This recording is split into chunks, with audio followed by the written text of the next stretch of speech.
Okay, this is the state of Illinois coupling and connections.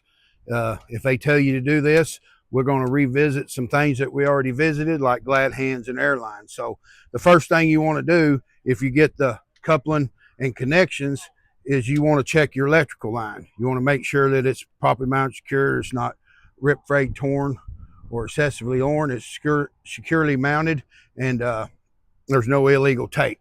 So then you want to check your airlines. You want to make sure that they are securely mounted. The lines are not cut, frayed, or torn. They are not kinked or leaking, and are not touching the catwalk. That is important. You want to make sure them are up off the catwalk. They cannot be down on it. Okay, so we want to check our glad hands. Make sure they're properly mounted and secure on the front of the trailer. I would make sure that the garments are clean of any debris or damage that could cause a leak. So they're present and they're clean. So then we would move on. Now, this is the part we haven't covered. We're going to talk about the fifth wheel. The fifth wheel is, we're going to make sure there's no gap between the trailer apron and the skid plate. Okay. Make sure the skid plate's properly greased. I'm going to check the pivot pin. This is right here.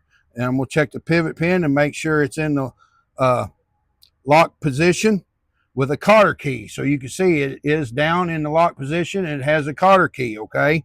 So now I'm going to check my release handle.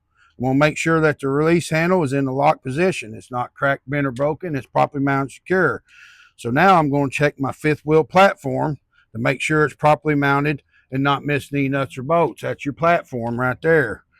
And then I'm going to check the locking jaws. That's behind the fifth wheel. Up in there is the locking jaws. Make sure that it's securely locked around the kingpin. So then you want to check your kingpin too. Make sure it's properly mounted, secure, and not cracked, bent, or broken. That pretty much covers everything.